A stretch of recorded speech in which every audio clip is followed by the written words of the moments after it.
The following story and photos are from GiantPandaKing's book, Gotham 1919 to 1939, by Russell S. Beatty, available from www.giantpandaking.com. Viewer discretion is advised.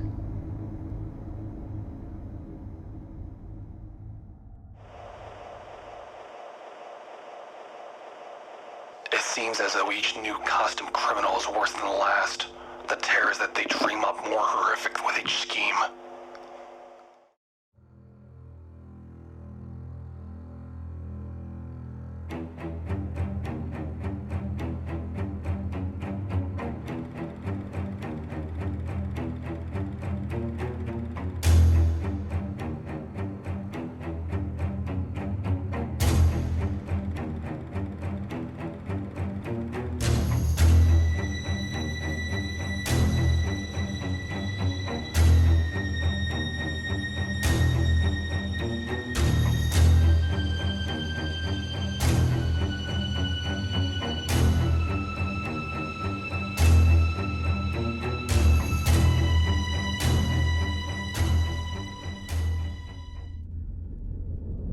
When injustice occurs, there are two responses people can give.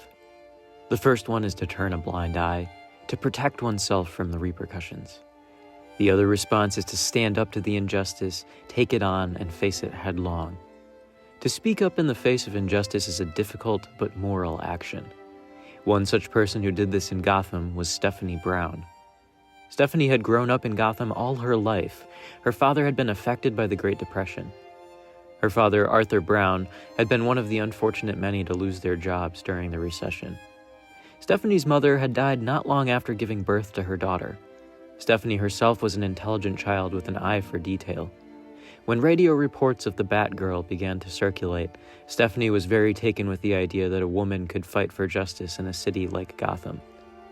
Because of his unemployment, and in order to take care of himself and Stephanie, Arthur took to small-time criminal activities.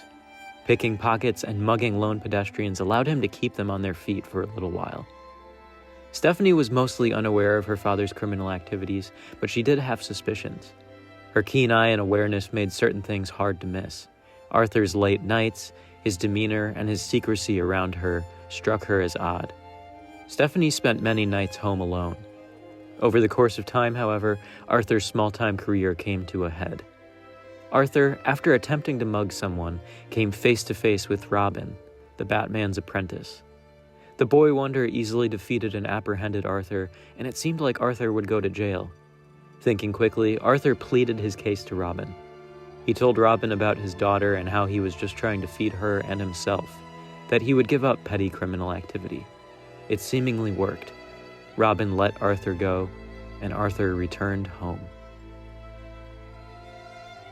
When Stephanie saw her father after his encounter with Robin, she could tell that something had changed. Arthur seemed more grim than usual.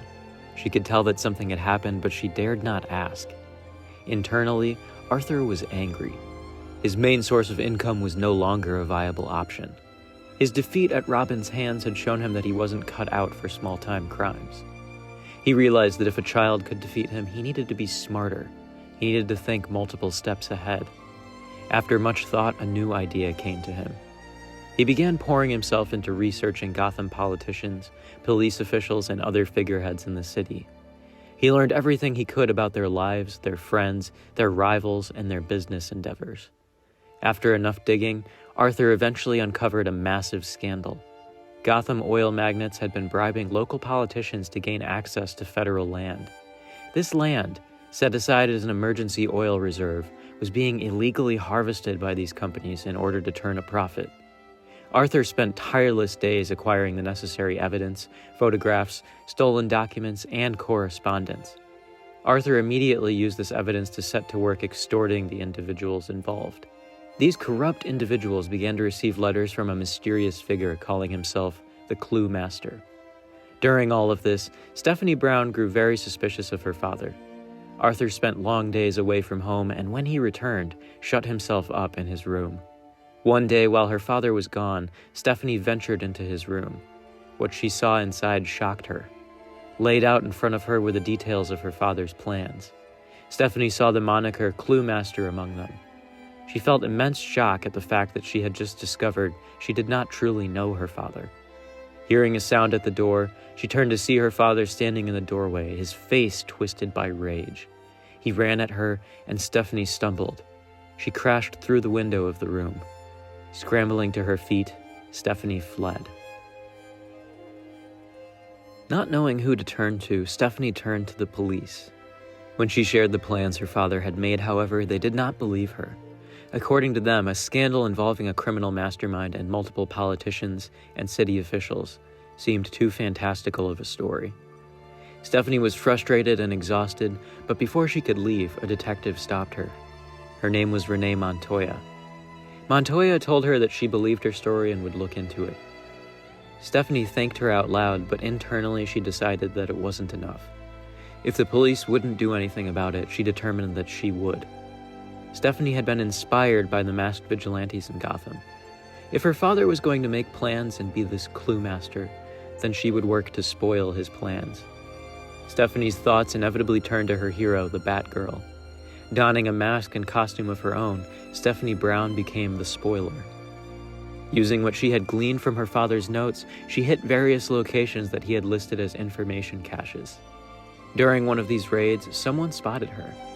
As she was leaving the building, the Batman and Robin confronted her. The Batman told her off for causing trouble and for breaking into various places in the city. The spoiler tried to explain what she was doing, but the Batman gave her one final warning and left.